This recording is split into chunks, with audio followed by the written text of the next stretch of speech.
আসসালামু আলাইকুম everyone.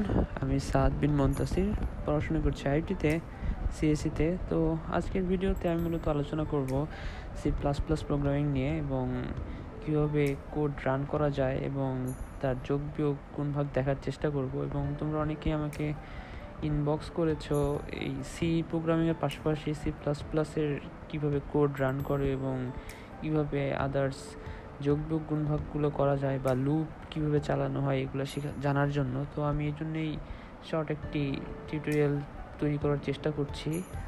So চলো দেখা যাক কীভাবে আমরা C++-এ কোডটি রান করছি। সো আমরা আমাদের অ্যাপ্লিকেশনটি অন করি। ফার্স্টে আমরা এখন replit.com-এ রয়েছি এবং এখান থেকে আমরা আমাদের অ্যাপ্লিকেশনটি স্টার্ট করব। তো আমরা নিশ্চয়ই সকলেই জানি প্রতিটি প্রোগ্রামিং ল্যাঙ্গুয়েজেই আমাদের হেডার ফাইল অ্যাড করতে হয়। আর সি প্রোগ্রামিংয়ের ক্ষেত্রে আমরা হেডার ফাইল ইউজ করতাম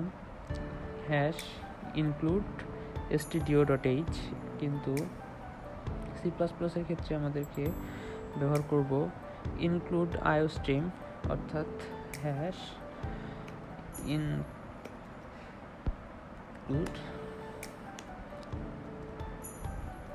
iostream, অর্থাৎ iostream অর্থাৎ ইনপুট আউটপুট স্ট্রিম আমরা ব্যবহার করছি। তারপরে আমরা এই প্রোগ্রামিং ল্যাঙ্গুয়েজটিতে অর্থাৎ C++ প্রোগ্রামিং ল্যাঙ্গুয়েজটিতে আমরা যত ইচ্ছা লাইন গ্যাপ দিতে পারবো সৌন্দর্য বৃদ্ধি করার জন্য, কোনো সমস্যা নেই। তো আমি যদি ইচ্ছা করি এখন 2 বা 3 নম্বর লাইনে যেতে চাই অবভিয়াসলি পারবো, বা 4 নম্বর লাইনে যেতে চাই অবভিয়াসলি আমরা এখান থেকে স্টার্ট করতে পারবো। অর্থাৎ আমরা প্রথমে কী করলাম, আমাদের হেডার ফাইল, অর্থাৎ প্রতিটি ল্যাঙ্গুয়েজে যে একটা হেডার ফাইল থাকে, তো আমরা তেমনই C++ প্রোগ্রামিংয়ের হেডার ফাইলটি লিখে ফেললাম। এখন আমরা ইন্ট মেইন থেকে শুরু করব। ইন্ট মেইন থেকে আমাদের বডিটা শুরু করব। ইন্ট মেইনটা হচ্ছে একটি ফাংশন। তো এই ফাংশন থেকে আমাদের C++ প্রোগ্রামিংয়ে বা সি প্রোগ্রামিংয়ে বডি টাইপটা শুরু হয়। অর্থাৎ আমরা যদি কোনো কিছু প্রিন্ট করতে চাই, সেই প্রিন্ট করতে হলে আমাদেরকে অবশ্যই ইন্ট মেইন ফাংশন থেকেই শুরু করতে হবে, এবং আমরা ইন্ট মেইন সম্পর্কেও সামনে জানবো। সো চলো শুরু করা যাক। ইন্ট মেইন, এবং এখানে একটি ফার্স্ট ব্র্যাকেট ক্লোজ করতে হবে, এবং আমাদের যে বডিটা শুরু হবে তা অবশ্যই ব্র্যাকেটের সেকেন্ড ব্র্যাকেটের মাঝেই রাখতে হবে। তো আমরা এখানে সেকেন্ড ব্র্যাকেট দিয়ে রেখেছি আগে থেকেই। সো আমরা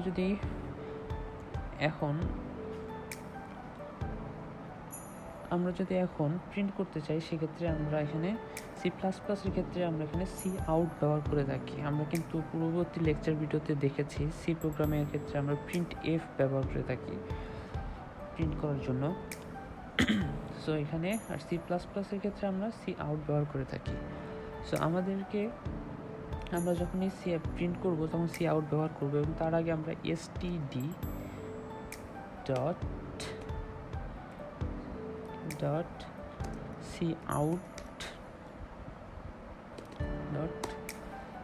ব্যবহার করে থাকি।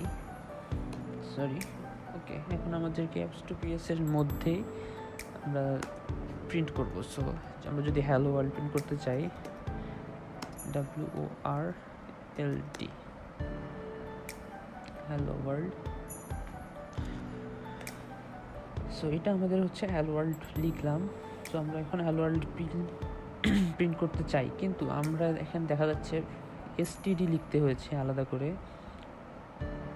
সি আউটের পূর্বে, এবং এটা আমরা যখনই কোনো অ্যাপ্লিকেশনে C++ অ্যাপ্লিকেশন প্রোগ্রামিং ল্যাঙ্গুয়েজ আমরা প্রিন্ট করতে চাইবো, সেক্ষেত্রে অলওয়েজ আমাদেরকে stdটা ব্যবহার করতে হবে। std হচ্ছে স্ট্যান্ডার্ড, এটা ব্যবহার করতে হবে এবং ডটটা ব্যবহার করতে হবে। সো আমরা এই ঝামেলা থেকে যদি বাঁচতে চাই, সেক্ষেত্রে আমাদেরকে হেডার ফাইলের নিচে একটা ফাইল লিখতে হচ্ছে, সেটা হচ্ছে ইউজিং নেম স্পেস std, এবং সেমিকোলন দিয়ে দিলাম। সেমিকোলন অর্থাৎ প্রতিটি লাইনের শেষে আমাদেরকে অবভিয়াসলি সেমিকোলন ইউজ করতে হবে। এটা নিশ্চয়ই তোমরা জানো, কারণ সেমিকোলন হচ্ছে যে আমাদের প্রত্যেক জীবনের লাইফের দাড়ি চিহ্নের মতো বা ফুল স্টপের মতো। সো আমরা যদি কোনো লাইন শেষে সেমিকোলন ব্যবহার না করি, সেক্ষেত্রে সেটা অবশ্যই ভুল হবে। সেই কোডটা সেখানে রান হবে না অবশ্যই। সো আমরা যদি এখানে হেডার ফাইলের নিচে ইউজিং নেম স্পেস std লিখে থাকি, তাহলে আমাদের যতবারই আমরা অ্যাপ্লিকেশনে প্রিন্ট করতে চাই না কেন, যতবারই সি আউট দিয়ে প্রিন্ট করতে চাই না কেন, আমাদেরকে পূর্ববর্তী std লিখতে হচ্ছে না। সো এটা আমাদেরকে অনেক টাইম বাঁচিয়ে দিচ্ছে। সো এটা অবভিয়াসলি একটা ভালো চয়েস এবং একটা ভালো টুল। সো আমরা always std namespace using namespace std ব্যবহার করব। অর্থাৎ এখন আমরা কি করলাম, ইন্ট মেইন ফাংশনের মধ্যে আমাদের বডিতে আমরা হ্যালো ওয়ার্ল্ডটি প্রিন্ট করতে চাই। সো সি আউট দিয়ে হ্যালো ওয়ার্ল্ড লিখলাম। সো আমরা যদি এখন একটা প্রিন্ট করি, তোমরা নিশ্চয়ই দেখতে পাচ্ছ কনসোল অ্যাপ্লিকেশনে হ্যালো ওয়ার্ল্ডটি প্রিন্ট হলো। সো এখন আমরা হ্যালো ওয়ার্ল্ড প্রিন্ট করা শিখলাম। এখন যদি আমরা অন্য কিছু প্রিন্ট করতে চাই, যেমন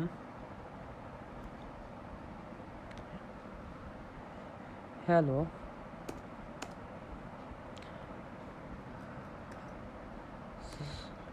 হাউ আর ইউ, এটা যদি আমরা প্রিন্ট করতে চাই সেক্ষেত্রে কিন্তু অবভিয়াসলি প্রিন্ট হবে, নিশ্চয়ই তোমরা এখানে দেখতে পাচ্ছ। সো এখন যদি আমরা একটি লাইনে না এবং আমরা অনেকগুলো লাইন করতে চাই, অর্থাৎ একটির পরে আরেকটি লাইন করতে চাই, সেক্ষেত্রে কিন্তু আমাদেরকে যা করতে হবে, এখানে আমরা একটা লেস দেন চিহ্ন ইউজ করব এবং দেন আমরা যদি আবার একই জিনিস লিখতে চাই বা অন্য কিছু লিখতে চাই, যেমন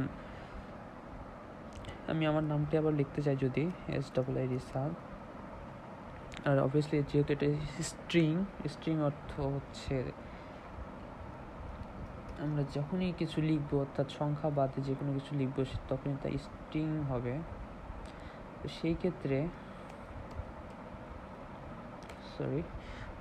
আমরা যদি সাদ লিখলাম, তো আমরা দুটো লাইনে দেওয়ার চেষ্টা করব। তো সেক্ষেত্রে আমাদেরকে ENDL ব্যবহার করতে হবে, ENDL ব্যবহার করতে হবে। তাহলে আমাদের যা হবে, এখন যদি আমরা রান করি তাহলে তোমরা নিশ্চয়ই দেখতে পারবা হ্যালো হাউ আর ইউ সাদ। অর্থাৎ কি হলো, এখানে আমাদের সম্পূর্ণ লাইনটা একসাথে ফিক্সড হয়ে গেছে। অর্থাৎ কি, আমরা যদি এখান থেকে সাদটা পরবর্তী লাইন অর্থাৎ দুইটা লাইন করার চেষ্টা করতাম, সেক্ষেত্রে কিন্তু পারিনি লাইন করতে। তো আমাদেরকে এই ক্ষেত্রে /n ইউজ করতে হবে। যদি আমরা /n ইউজ করি তাহলে আমাদের দুটো লাইন হবে আলাদা আলাদা। তো আমরা এটা দেখি।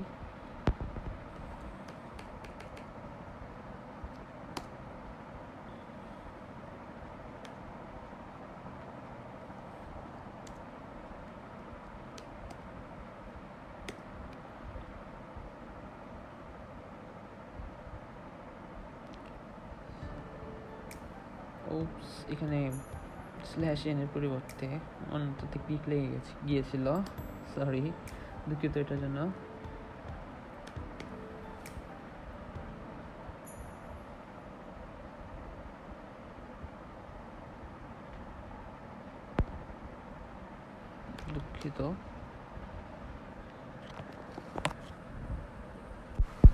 সো আমরা দুঃখিত একটু ইন্টারাপশনের জন্য। সো আমরা আবার যদি এখানে দেখতে চাই, আমরা যদি এখন দুটো লাইন করতে চাই, অর্থাৎ আমরা এখানে যেমন লিখেছি হ্যালো হাউ আর ইউ সাদ, সো এখানে আমরা যদি দুটো লাইন দেখতে চাই সেক্ষেত্রে, সরি এখানে আমার স্পেলিং মিস্টেক হয়েছে। সো আর দুটো লাইন দেখতে চাই, তো আমাদেরকে /n ইউজ করতে হবে। অর্থাৎ আমরা যদি হ্যালো পরে আর একটা লাইন করতে চাই সেক্ষেত্রে আমাদের /n ইউজ করতে হবে। অর্থাৎ এখন যদি আমরা রান করি তাহলে দেখতে পাবো হ্যালো। তাহলে তোমরা ঠিক কনসোল অ্যাপ্লিকেশনের দিক দেখতে পাচ্ছ যে নিচের দিকে যে হ্যালো, তারপরে কিন্তু হাউ আর ইউ সাদ এই লেখাটা দ্বিতীয় লাইন অর্থাৎ দুটো লাইনের তৈরি হয়েছে। সো এরকম /n ইউজ করে আমরা লাইন তৈরি করতে পারবো। তো তারপরে আমরা যদি এখানে আরও লাইন কিছু তৈরি করতে চাই, আবার /n ইউজ করে দিস ইজ মাই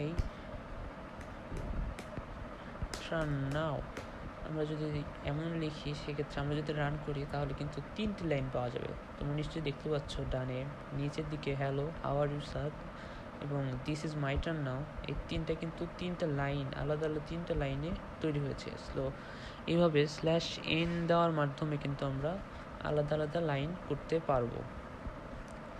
সো এখন আমরা যোগ বিয়োগের ক্ষেত্রে চলে যাই।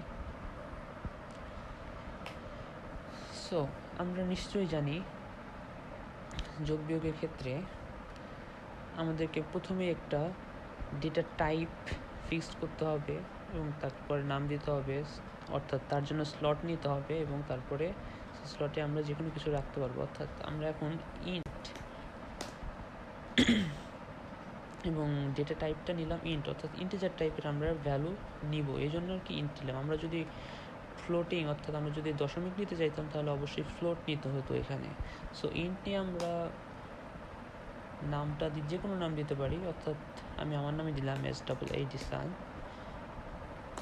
এবং ইকুয়াল টু আমরা এখানে যে কোনো নাম্বার দিতে পারি, অর্থাৎ 90 দিলাম সেমিকলন, অর্থাৎ আমরা লাইনটা ক্লোজ করলাম এবং আমরা অন্য আরেকটি সংখ্যা নিই, এটাও ইন্টিজার টাইপেরই আমরা নিতে চাচ্ছি। তো ডেটা টাইপটা ইন্ট নিলাম এবং এটা অন্য একটা নাম দিলাম, অর্থাৎ এটা বি দিলাম ইকুয়াল টু 45 এবং আমাদেরকে এখানে সেমিকলন দেওয়ার মাধ্যমে লাইনটাকে ক্লোজ করতে হবে। সো ক্লোজ করে দিলাম এবং আমরা আরেকটি ইন্টিজার ডেটা টাইপ নিব এবং আমরা এই ইন্টিজার ডেটা টাইপের মধ্যে সাম ফাংশন সাম নিলাম এবং সামের মধ্যে আমরা যোগ বিয়োগ গুণভাগ করব ইকুয়াল টু এই 7 থেকে এখন বিটাকে আমরা বাদ দিব মাইনাস বি এবং এখানেও আমাদেরকে সেমিকলনের মাধ্যমে লাইনটা ক্লোজ করতে হবে। এখন আমরা যদি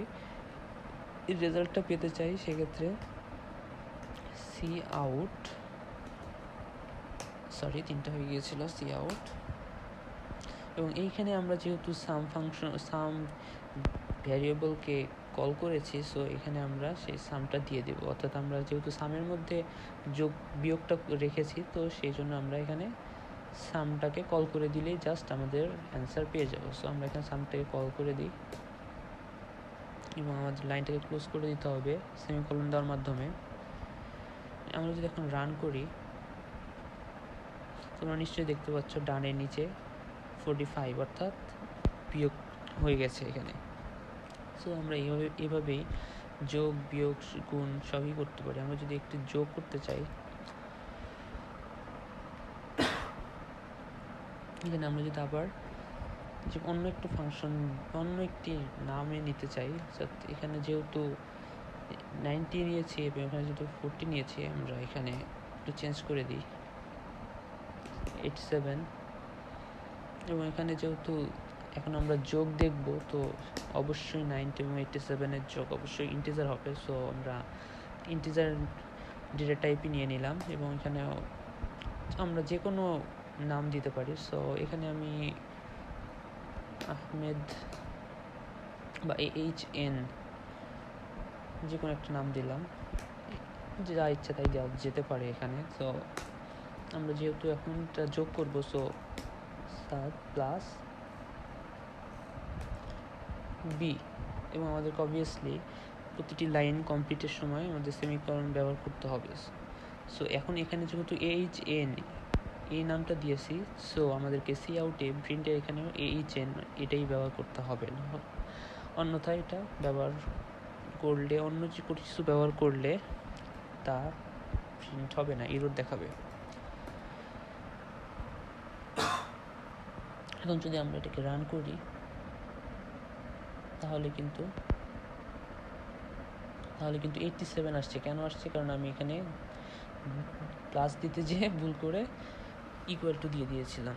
সো এখানে যদি আমি আবার প্লাস দিই সো সেক্ষেত্রে অবশ্যই তোমরা দেখতে পাচ্ছ ডানে নিচে 177 অ্যান্সার এসে গিয়েছে। সো এইভাবে আমরা করতে পারি এবং এছাড়াও এখানে যদি আমরা এর সাথেও যদি আমরা অন্যান্য ভ্যালু অ্যাড করতে চাইতাম বা ভ্যালু বিয়োগ করতে চাইতাম তাও কিন্তু পারতাম। যেমন বি এর সাথে আমি আরও ভ্যালু যোগ করতে চাই, 55 যোগ করলাম, প্লাস 34 যোগ করলাম। এখন আমি আবার মাইনাস করতে চাই, এখানে আমরা মাইনাস করতে পারবো, সরি -78।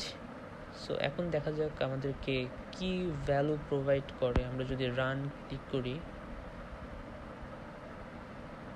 একটু সময় নিচ্ছে, তোমরা নিশ্চয়ই দেখতে পাচ্ছ 188। অর্থাৎ এখানে আলাদা আলাদাভাবে যদি আমরা ভ্যালু অ্যাড বা বিয়োগ করি সেক্ষেত্রে কিন্তু সেটাও গ্রহণযোগ্য এবং সে কিন্তু এটাও প্রিন্ট দিয়ে দিচ্ছে। সো এইভাবে আমরা যোগ বিয়োগ করতে পারি। এবং আমরা যখনই সি আউটের মাঝে কোনো কিছু রাখবো, অর্থাৎ এই HN রেখেছি এখানে, তো এটা কিন্তু একটি স্টেটমেন্ট, অর্থাৎ এই সম্পূর্ণটা সি আউট থেকে এই শেষ পর্যন্ত এই লাইনটাই একটি স্টেটমেন্ট, এটা আমাদের মাথায় রাখতে হবে।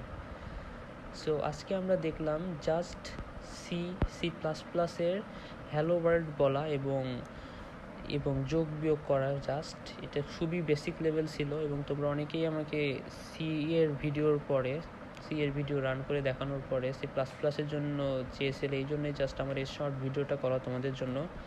এবং আমার নেক্সট ভিডিওটিতে অবশ্যই এর চেয়ে বিস্তারিতভাবে এবং C++ এবং সি দুটোরই লুপ থেকে শুরু করে ফাংশন, লুপ এবং আরও বিস্তারিত আলোচনা করব ইনশাল্লাহ। তো সেই পরবর্তী ভিডিও দেখার আমন্ত্রণ রইল তোমাদেরকে, এবং আমাদের পুরো প্লেলিস্টটা দেখার আমন্ত্রণ রইল। এবং এটা অবভিয়াসলি খুবই শর্ট একটা ভিডিও ছিল, জাস্ট C++ প্রোগ্রামিং ল্যাঙ্গুয়েজ নিয়ে তোমাদের যে কল্পনা ছিল সেটাতে জাস্ট আমি কোডটা রান করে দেখালাম অ্যাপ্লিকেশনে। সো এটাই। সো দেখা হচ্ছে পরবর্তী ভিডিওতে, এবং অবশ্যই পরবর্তী ভিডিওটা অনেক বিস্তারিত এবং অনেক সময় সাপেক্ষ হবে, 2 থেকে 3 আওয়ার ডিউরেশনের। সো পরবর্তী ভিডিওটা দেখার আমন্ত্রণ রইল। সো দেখা হচ্ছে ইনশাল্লাহ নেক্সট ভিডিওতে। তো ততদিন সবাই গুড লাক, ভালো থেকো, টাটা।